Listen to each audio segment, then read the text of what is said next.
Assalamualaikum warahmatullahi wabarakatuh.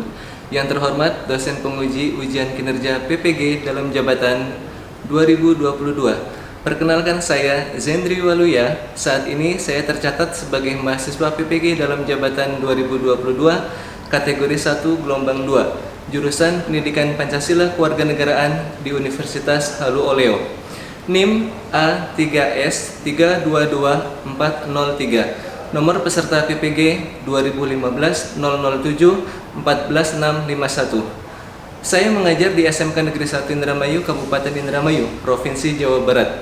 Hari ini, Senin 12 Juni 2023, saya akan melaksanakan kegiatan praktik mengajar dalam rangka penilaian kinerja di kelas 11 dengan materi kasus-kasus pelanggaran hak asasi manusia. Untuk lebih jelasnya, berikut video pembelajaran yang saya laksanakan. Mohon masukan dan saran dari Bapak Ibu dosen agar kedepannya pembelajaran yang saya jalani menjadi lebih baik lagi. Terima kasih, selamat menyaksikan.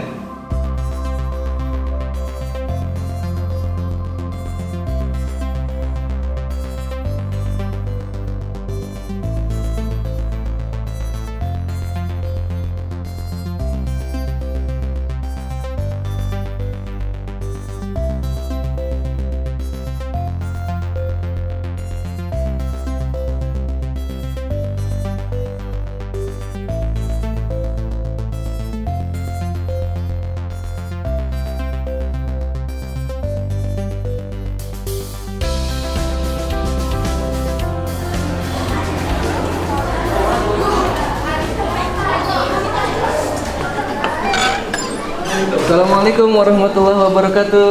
Waalaikumsalam warahmatullahi wabarakatuh. Selamat pagi anak-anak. Pagi. Bagaimana kabar kalian hari ini? Alhamdulillah baik. Baik ya, alhamdulillahirobbilalamin. Kita masih bisa punya kesempatan untuk menjalani hari ini dengan baik, sehat walafiat, dan kita akan melakukan kegiatan belajar mengajar seperti biasanya. Baik. Nah, untuk memulai kegiatan belajar mengajar pada pagi hari ini, disilakan untuk berdoa dipimpin oleh ketua kelas. Silakan. Sebelum belajar, mari kita berdoa dalam hati. Mulai.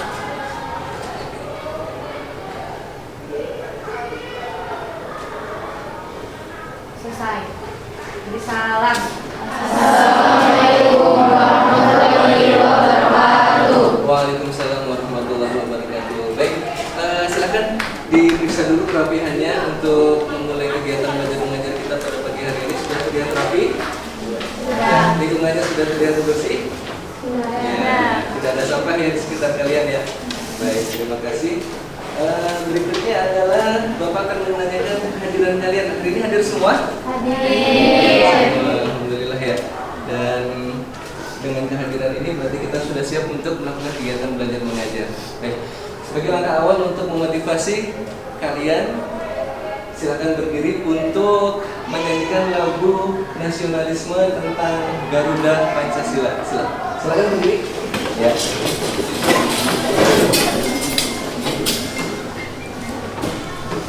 Pancasila, aku mendukungmu.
semangat nasionalisme kalian terhadap bangsa dan negara dan mewujudkan dalam kehidupan sehari-hari baik di lingkungan sekolah, di lingkungan keluarga, di lingkungan berbangsa dan bermasyarakat. Ya, silakan duduk kembali nak.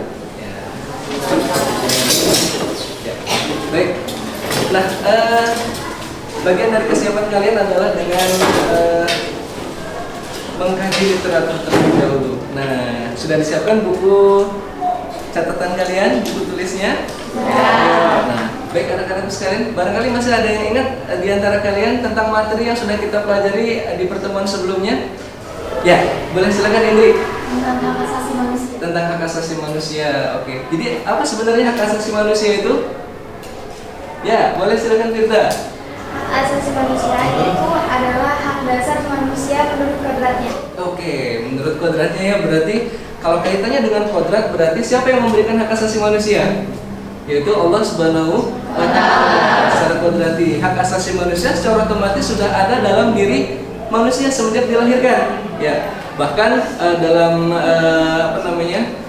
konsep Islam, ketika bayi sedang di dalam kandungan 4 bulan, berusia 4 bulan sudah ada ruh yang ditiupkan. Nah, sehingga dengan demikian hak asasi manusia adalah hak kodrati yang merupakan pemberian dari Tuhan yang Maha Esa, Allah Subhanahu wa Ta'ala. Baik, terima kasih, bagus sekali.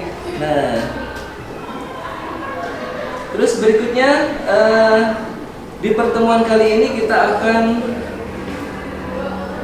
membicarakan tentang kasus pelanggaran hak asasi manusia. Ya, jadi kalau kemarin kita sudah berbicara tentang definisi hak asasi manusia, kemudian hak asasi apa saja yang dimiliki oleh manusia. Kemudian kali ini kita akan membahas tentang kasus-kasus pelanggaran hak asasi manusia. Nah, kompetensi dasarnya yang akan kita kaji adalah menganalisis pelanggaran hak asasi manusia dalam perspektif Pancasila dalam kehidupan berbangsa dan bernegara. Nah, jadi kita akan menganalisis pelanggaran-pelanggaran apa saja dan kasus-kasus apa saja yang sudah pernah terjadi.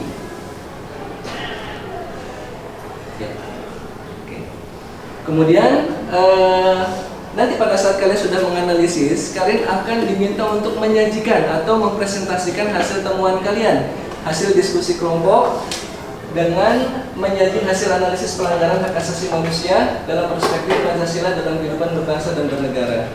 Nah, nanti kami akan membagi kalian menjadi 5 kelompok. Silakan nanti duduknya berputar dan sesuai dengan kelompoknya masing-masing. Ya. Terus berikutnya ada yang mau membacakan tujuan pembelajaran? Ya, silakan Ki. Tujuan pembelajaran pertama, peserta didik menghargai hak asasi manusia berdasarkan perspektif Pancasila sebagai anugerah Tuhan yang Maha Esa sesuai dengan agama dan keyakinan yang dianutnya.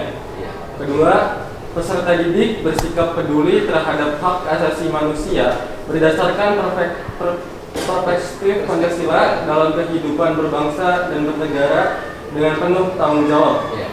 Ketiga, peserta didik mampu menganalisis dan menyaji kasus-kasus pelanggaran hak asasi manusia melalui tayangan, teks PowerPoint, dan video pembelajaran dengan tepat secara mandiri. Ya, baik, terima kasih Rizky. Ya.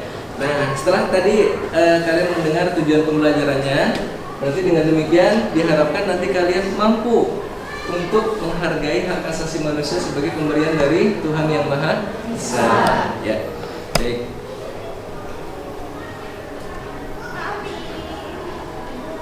Nah, kasus pelanggaran hak asasi manusia dalam kehidupan sehari-hari, kalian tentunya sering mendengar dan melihat peristiwa-peristiwa seperti pembunuhan, ya, kemudian perampokan yang disertai dengan pembunuhan, penyiksaan, dan sebagainya. Selain itu, mungkin kalian saja pernah melihat seorang pembantu rumah tangga yang mendapatkan perlakuan yang tidak manusiawi dengan cara dicaci maki, ya kan, oleh sang majikan misalkan. Karena kesalahannya padahal sedikit gitu loh, atau kecil kesalahannya. Dan peristiwa-peristiwa tersebut merupakan pelanggaran hak asasi manusia. Ya. Oke. Next. Nah, setiap manusia tentu memiliki hak asasi manusia, tetapi hak asasi manusia itu dibatasi oleh hak asasi manusia yang lainnya atau orang lain, ya. Sehingga kita tidak boleh semena-mena untuk apa nak? Untuk melanggar hak asasi yang menjadi bagian dari hak asasi manusia orang lain. Jadi jelas kita punya hak asasi manusia dan orang lain pun punya hak asasi manusia. Dan ini saling memberikan batasan yang jelas agar kita tidak melanggar hak asasi manusia tersebut. Ya. Nah, ini Bapak hanya menyampaikan secara sekilas karena sudah kalian dapatkan melalui link yang sudah Bapak berikan, ya. Sehingga dengan demikian penyampaiannya lebih komprehensif. Baik, kita lanjutkan ke pelanggaran hak asasi manusia disebabkan oleh faktor-faktor sebagai berikut. Yang pertama adalah faktor internal. Kalau internal itu berarti dari dalam atau dari luar? Dari dalam. Saatnya yang ke-9 dimulai. Yaitu dorongan untuk melakukan pelanggaran HAM yang berasal dari dalam diri pelaku pelanggar HAM tersebut. Ya. Di antaranya adalah sikap egois, ya. Sikap egois atau terlalu mementingkan diri sendiri. Nah, sikap ini yang pada akhirnya seseorang tersebut selalu menuntut akan penghargaan terhadap hak asasi yang dimilikinya tanpa mengindahkan hak asasi orang lain. Nah, itu yang berasal dari internal, ya. Kemudian berikutnya setelah egois tadi, yang kedua adalah rendahnya kesadaran HAM yang pada akhirnya menyebabkan seseorang ini melakukan pelanggaran terhadap hak asasi orang lain. Ya. Nah, kita tidak menutup kemungkinan kalau misalkan kita ingin dihargai, tetapi orang lain juga punya kesempatan untuk mendapatkan penghargaan yang sama dari kita, sehingga kita saling menghargai satu sama lain. Oke. Kemudian yang berikutnya adalah sikap tidak toleran. Nah, sikap ini yang pada akhirnya memunculkan tidak menghargai dan tidak menghormati kedudukan atau keberadaan orang lain. Nah, tentu kita harus memberikan perlawanan secara aktif terhadap faktor-faktor yang melatar belakangi seseorang untuk melakukan pelanggaran HAM. Ya, gitu ya. Nah, kita lanjutkan ke faktor eksternal sekarang, yaitu faktor-faktor yang berada di luar diri manusia. Ya. Yang pertama adalah penyalahgunaan kekuasaan.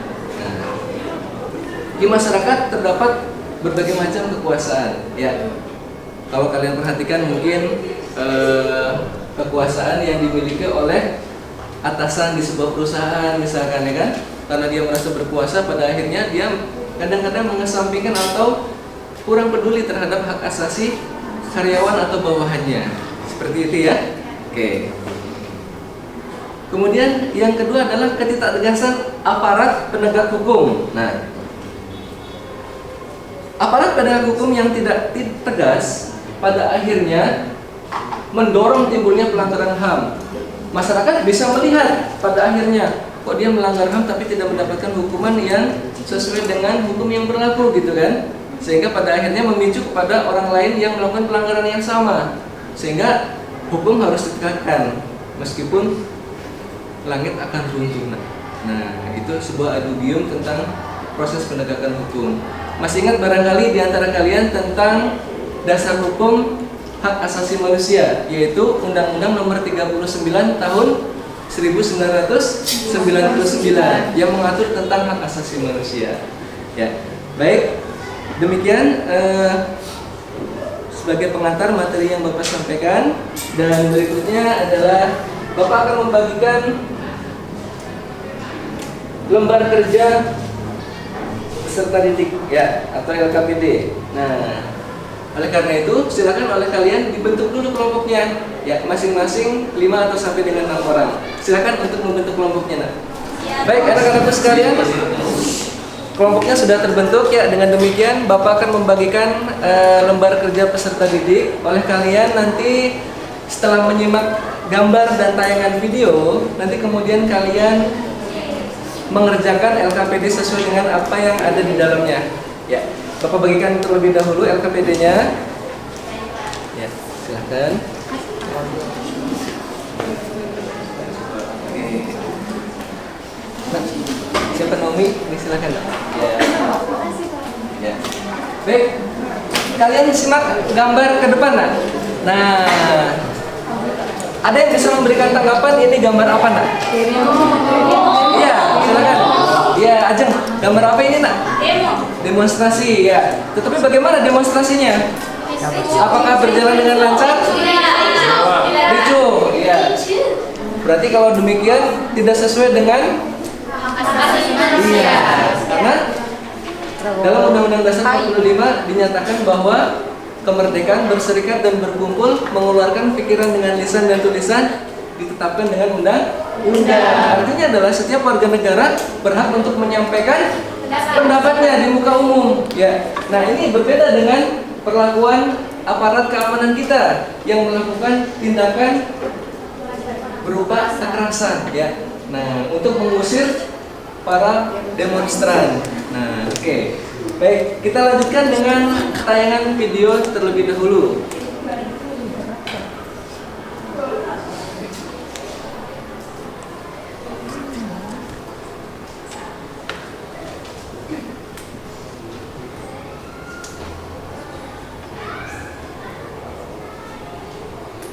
Selamat menyaksikan.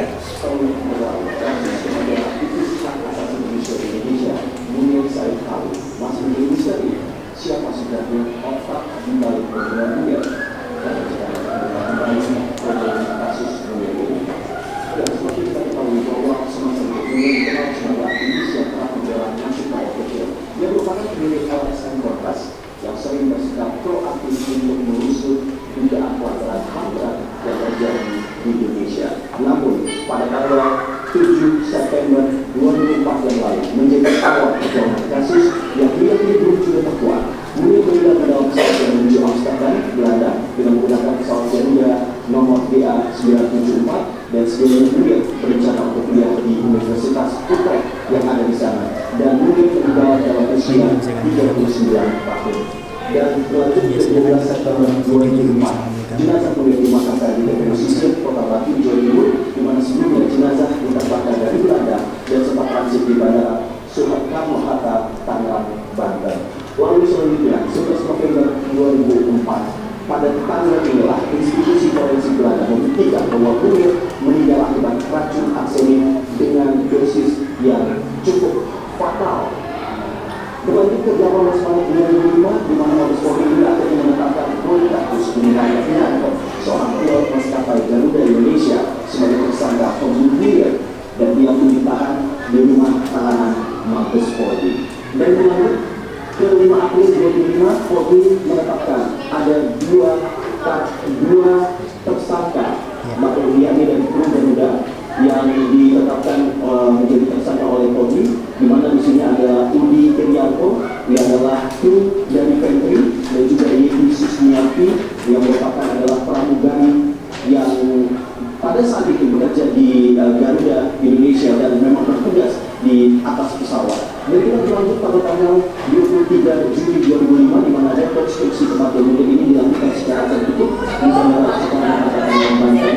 Namun rekonstruksi ini dilakukan secara tertutup dan alasannya semata-mata demi kepentingan kelancaran dari jalannya proses rekonstruksi. Padahal istri dari Munir sendiri meminta agar kasus tersebut ataupun rekonstruksi tersebut dilakukan secara terbuka sehingga bisa diketahui bagaimana proses rekonstruksi itu sendiri berjalan. Dan kita berlanjut pada tanggal 9 Agustus 2005, Polikarpus didakwa melakukan pembunuhan berencana dan motifnya dalam membunuh Munir adalah demi menegakkan NKRI, Munir dinilainya dan mengkritik pemerintah. Dan dalam kasus ini, nama mantan Deputi 5 Badan Intelijen Negara (MUI PR ini juga sempat terseret yang menyangkal punya hubungan dengan Polikarpus. Namun pengadilan memvonis MUI bebas murni hingga tingkat Mahkamah Agung. Dan pada tanggal 12 Desember 2005, Pengadilan Negeri Jakarta Pusat menjatuhi hukuman 14 tahun penjara kepada Polikarpus dan dia dinyatakan terbukti melakukan pembunuhan berencana terhadap Munir dengan cara memasukkan racun arsenik ke dalam mie goreng yang disantap Munir saat penerbangannya menuju Singapura. Karena pesawat itu sendiri sebelum menuju ke Amsterdam, Belanda, pesawat tersebut harus transit di Singapura. Dan kita berlanjut pada tanggal 27 Maret 2006, hal ini juga dikuatkan oleh putusan Pengadilan Tinggi DKI Jakarta, di mana dengan tetap menghukum Poli sebanyak 14 tahun penjara. Dan tentunya hal ini ternyata justru berbeda dilakukan oleh Mahkamah Agung, di mana 3 Oktober 2006 menyatakan bahwa Polikarpus ini tidak terbukti melakukan tindak pidana pembunuhan berencana terhadap Munir, dan Poli hanya terbukti bersalah menggunakan surat dokumen palsu untuk perjalanannya.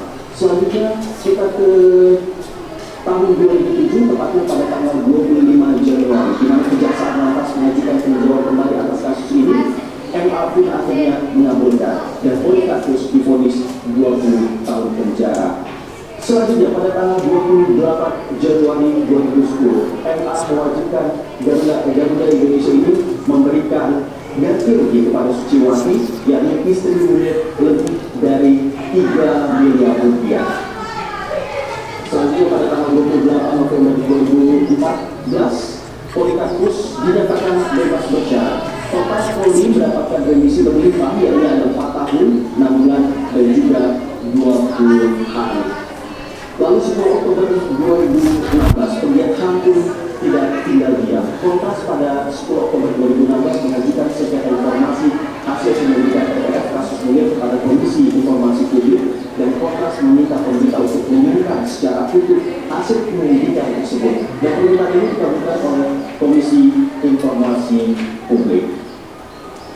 Selanjutnya, di bulan yang sama, tepatnya 13 Oktober 2016, Presiden Joko Widodo meminta Jaksa Agung HM Prasetyo untuk kembali mengusut kasus Munir, di mana kasus ini sudah berjalan pada tahun 2015, berarti sekitar 12 tahun. Ini menurut Presiden Joko Widodo yang meminta Jaksa Agung HM Prasetyo untuk mengusut kasus Munir karena sudah cukup lama kasus ini bergulir, dan sampai saat ini belum diketahui siapa sebenarnya otak di balik hal ini sendiri. Dan pada 13 Juli 2017, Mahkamah Agung menyatakan bahwa merujuk kepada usutan ataupun putusan PT-UN yang memutuskan bahwa dokumen tidak dikuasai oleh Kemensesnek tidak berkewajiban untuk mencari dokumen tersebut, dan MA pun akhirnya menolak perkara tersebut. Itu tadi perjalanan singkat kasus Munir yang hingga saat ini belum juga terungkap siapa sebenarnya otak di balik kasus pembunuhan terhadap aktivis HAM tersebut. Iya, baik. Itu tadi tak tentang kasus pelanggaran hak asasi manusia tentang kematian Munir Said Thalib yang merupakan aktivis hak asasi manusia. Nah, sekarang silakan kalian kerjakan lembar kerja peserta didik yang ada di hadapan kalian sesuai dengan apa yang menjadi pertanyaannya, dan silakan untuk dianalisa.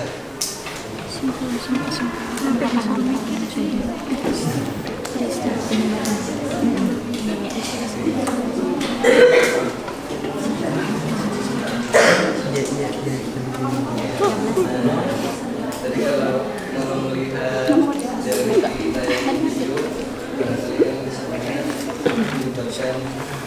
Ini kan? Iya. Akhir itu masih bahas lama. Dan tuliskan di situ setelah hasil diskusi kelompoknya. Ya, silakan. Oke, terima kasih Pak. Ya. Ada kesulitan kelompok ini?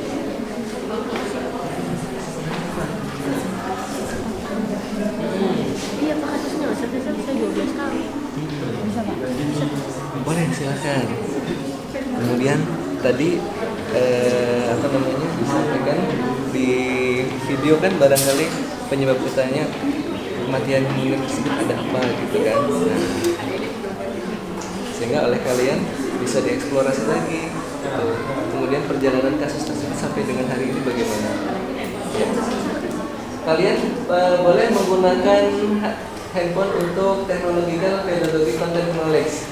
Kalian boleh menganalisa, kemudian menggunakan perangkat gadget kalian atau gawai kalian ya, silakan ya.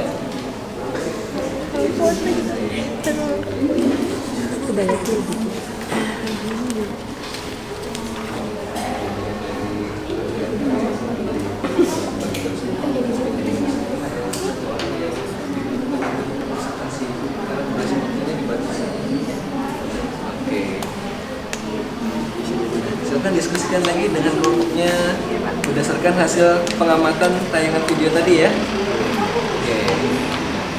Boleh di bawahnya aja boleh. Kemudian kalian berdasarkan hasil pengamatan tayangan video tadi, analisanya diskusikan dengan kelompok, kemudian dijawab dengan apa namanya disertai dengan hasil pengamatan tadi ya. Ya, silakan. Selamat untuk menjawab. Bisa.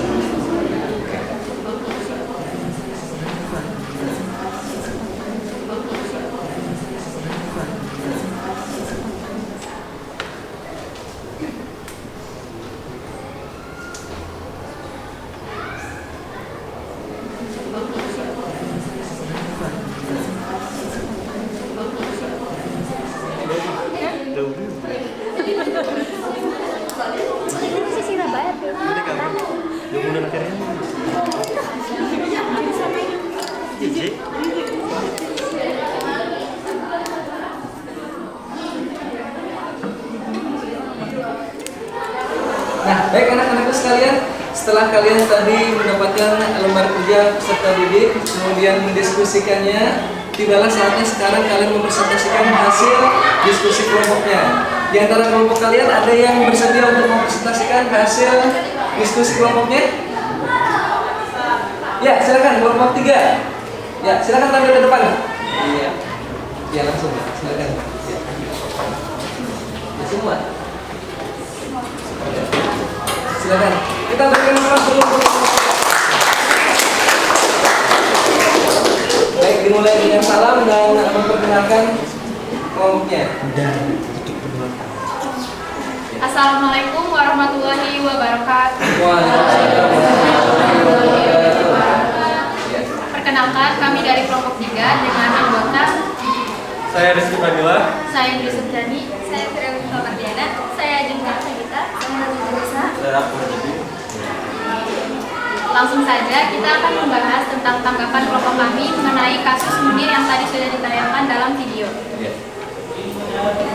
Untuk pertanyaan yang pertama yaitu kemukakan apa yang menjadi penyebab peristiwa kasus pelanggaran HAM.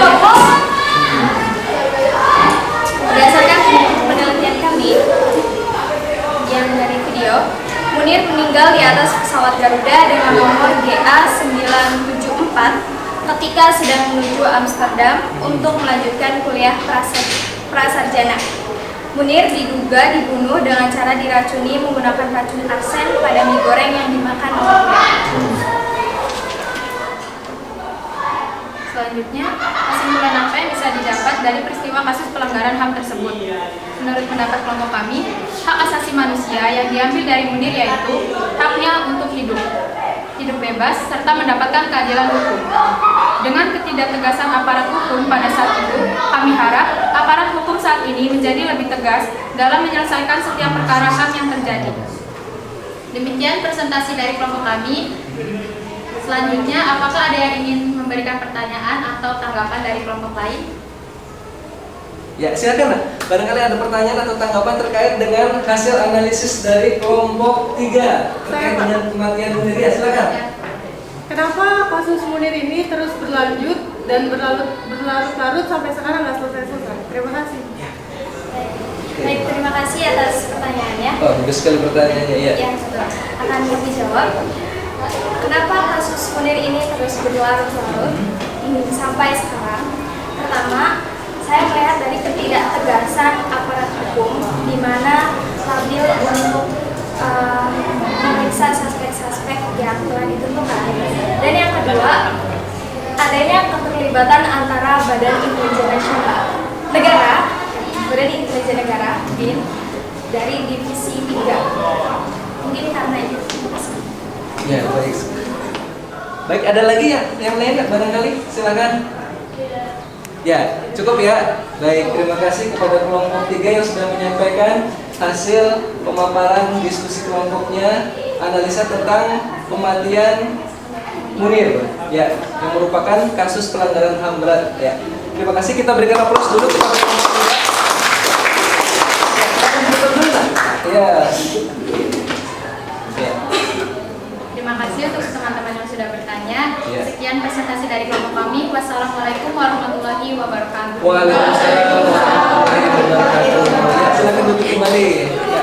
Baik anak-anakku sekalian, setelah tadi kita menyimak pemaparan hasil presentasi dari kelompok 3 terkait dengan kematian Munir Said Thalib, ya, kita bisa melihat bahwa seorang aktivis hak asasi manusia memiliki tantangan yang sangat berat, bahkan nyawa yang menjadi taruhannya. Ya. Dan proses persidangan Munir sudah dinyatakan selesai sebenarnya dengan tersangka utama adalah Polikarpus dan Mudi PR, ya, yang merupakan orang Badan Intelijen Negara. Baik, terima kasih. Barangkali ada di antara kalian yang mau menyimpulkan kegiatan belajar kita pada hari ini? Ya. Silakan, Indri. Ya. Ya, dari belajar tadi hari ini kita mendapatkan pengetahuan atau ilmu baru bahwa hak asasi manusia itu terdapat beberapa faktor, seperti ada faktor internal, ada faktor eksternal. Kalau internal itu yang saya ketahui dari adanya perasaan egois dan ketidaksadaran akan adanya HAM. Terus kalau dari eksternalnya mungkin salah satu dari yang kasus tadi juga ada penyalahgunaan kekuasaan.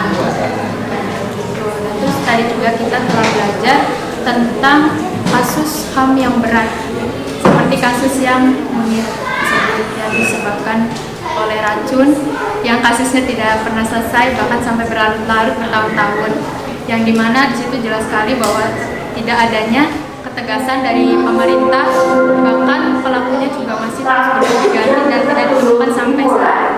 Wah, baik. Terima kasih, kita berikan aplaus. Kegiatan belajar mengajar kita pada kesempatan kali ini. Bagaimana dengan KBM kita hari ini, menyenangkan? Menyenangkan. Terima kasih. Nah, berikutnya adalah untuk mengukur sejauh mana kalian menguasai materi. Silakan kalian menjawab hasil evaluasi pembelajaran yang ada, linknya sudah Bapak bagikan di WA Group. Silakan dibuka, dimulai dari sekarang. Ya. Di WA Group, nah, ya, yang sudah Bapak bagikan ya. Bisa dibuka linknya? Bisa. Ya, oke. Silakan dijawab.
Ya, baik anak-anak sekalian, evaluasi pembelajarannya sudah selesai? Sudah.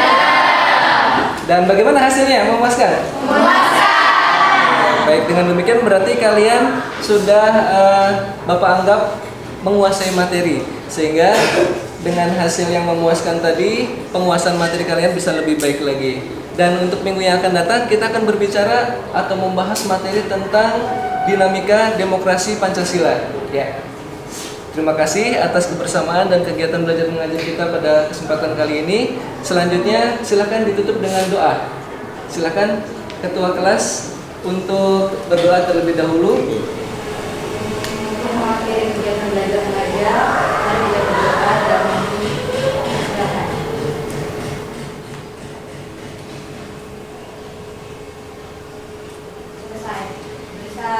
Assalamualaikum warahmatullahi wabarakatuh. Waalaikumsalam warahmatullahi wabarakatuh. Terima kasih anak-anak semuanya. Iya.